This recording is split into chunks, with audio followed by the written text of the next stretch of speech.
Shalom, shalom. This video is about the prophet portion for Parashat Mishpatim.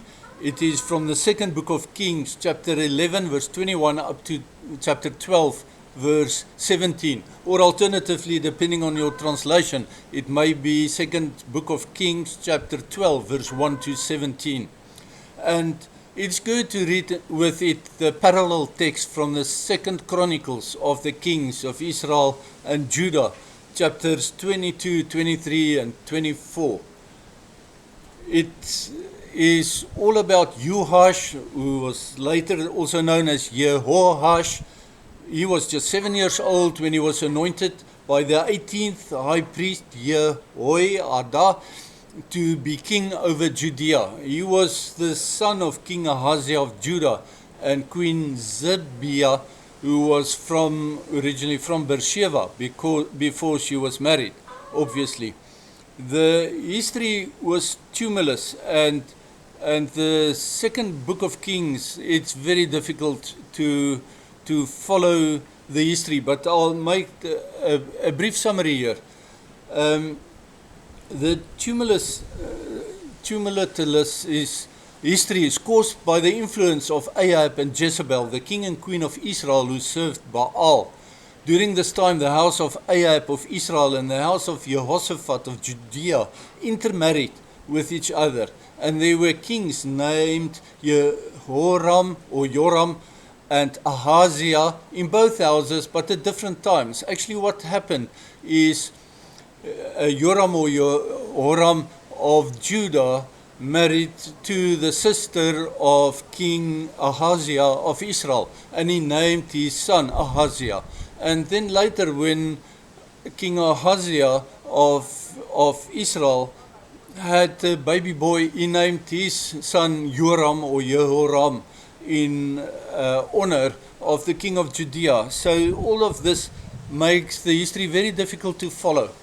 And prophetically, Elijah's mantle fell onto Elisha right in the middle of all of this, and Elisha saw it that Jehu, another son of the Judean king Jehoshaphat, brother of King Jehoram of Judah, and the uncle of King Ahaziah of Judah, was anointed to clean Israel of Ahab's family.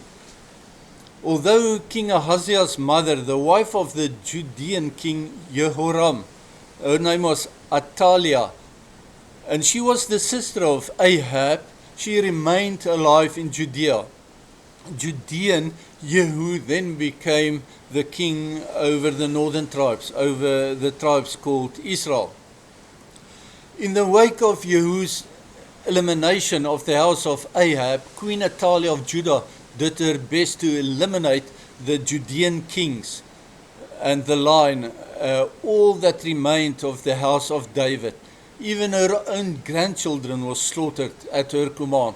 Israel was delivered from satanic forces through Jehu, and only Athaliah remained of that evil order, because the Messiah was to be born from the house of David. Satan used her, this Queen Athaliah, in his best attempt to block the Messiah by wiping out the descendants of David. But he did this only after his subtle attempts through seduction failed. Seduction through Ahab and Jezebel, and seduction through Athaliah as well.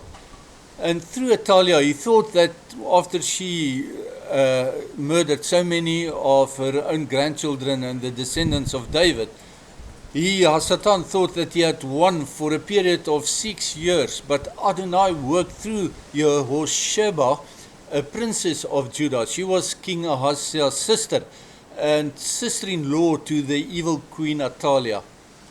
Jehosheba hid the toddler Joash away and saved him. And she did it with the help and assistance of Jehosheba's husband, her husband, who was the 18th high priest Jehoiada. He assisted her in this great task to preserve the Messiah's line. And this is what it's all about, the struggle of good against evil. But let's consider the names of the characters in this, because the history is enlightened through the meanings of the names. Atalia, the evil queen and daughter of Ahab's name means Yotevavhei is exalted, or it means God is my strength, on the simple direct exegesis.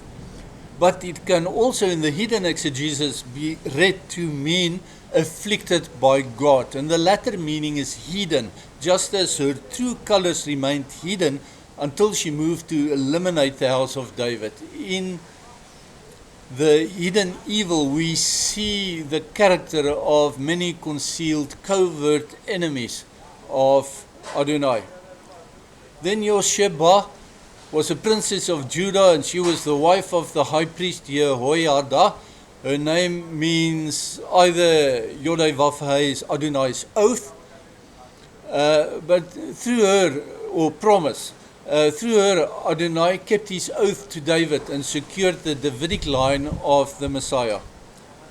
Jehoiada, he was the 18th high priest, as I said, and the husband to Yehosheba, the princess of Judah. His name means Yodai Vafai knows. Adonai knows. Adonai knew how desperate the time was, and he worked quietly as is his character, to preserve the Davidic line from which the Messiah had to be born. And that brings us to Joash, who is the central character in this week's prophet's portion. His name was later changed to Jehoash. His original name, Joash, means given by God, and his later name means God has taken away. He was called Joash at birth, but by the time he was anointed as the 8th king of the Jews, his name was already changed in the text of 2 Kings 12 verse 1. But I suspect that was posthumously, as the 2 Chronicles 24 verse 2 and 2 Chronicles 24:15 and 2 Chronicles 24:18 clearly state that Joash did what was right in the eyes as long as the high priest Jehoiada lived. Jehoiada lived until the age of 130. The fact that Joash, or as he later was known, Jehoash, was the 8th king of Judah is meaningful because the number 8 represents a new beginning. And after a number of disappointments, he brought new hope and new reforms in the form of repentance and teshuvah to the kingdom of Judah. And as the 8th king, Joash, under the guise of the high priest Jehoiada, cut a new covenant between Adonai and himself as the king of the Jews. The king of Judah is called the king of the Jews. It's a messianic title. And also the covenant is cut with the nation of the Jews of Judea. The covenant is that Adonai will be the God of the Jews, and that the Jewish nation will be his chosen people. This is a renewal of the marriage contract between Adonai and Israel in the wide sense of using the name Israel. Joash's name changed, and it must have happened after the 18th high priest Jehoiada died, and his son Zechariah was appointed as the high priest, probably the 20th high priest, also called Sudias, transcribed from Greek by Josephus, or Zedekiah with a inserted dalet and losing a resh, maybe in errata, I think, as it's written in the Seder Ulam Zuta, the chronicle of the high priest, as these two extra biblical sources list Phineas or Pedala as the 19th high priest. So Zachariah was probably the 20th high priest. That's the point. It was then that King Joash departed from serving Adonai to serve Asherah poles and idols. When Zechariah confronted him about his departure, he had the high priest stoned to death in the temple courtyard. Surely it was then that Adonai departed from Joash and changed his name to Jehoash, because Adonai took his place in eternity away. In fact, according to the rabbinical literature, King Joash believed that he became a god. He developed a God complex, and his new name testified against his psychosis. I want to say there's a strong parallel between Joash here and somebody like Martin Luther, for instance. Luther had such a wonderful godly start as Joash did, but later in his life he turned to be the theologian of the Nazis. He turned to be a hater of the Jews, and much like King Joash when he became godless and his name changed to Jehoash. The same thing happened to Martin Luther. If we typecast the characters and set the stage for the past almost 2,000 years of history, we see Atalia as the church of Revelation 17. She's the woman who's drunk from the blood of the Kedoshim, of Adonai's chosen people, the Jews. The church who claimed that the title of the bride or the queen then that rightfully belongs to the Jews, they act just like Italia claimed a position to which she had no right. The church wielded pogroms and persecutions and great and small holocaust against the house of David in order to exterminate them.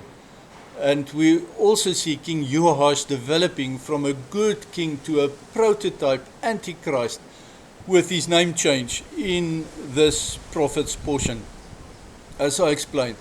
I hope that this background will serve you well when you read this week's prophet portion for yourself. Read it attentively and, with an open mind. And I hope that the difficult to understand structures of what's happened in society at the time is explained by my video. I pray that Adonai Eloheinu will bless you and keep you, that he will shine his face upon you and be gracious to you, that he will lift his countenance upon you, and that he will give you shalom. Shalom, shalom.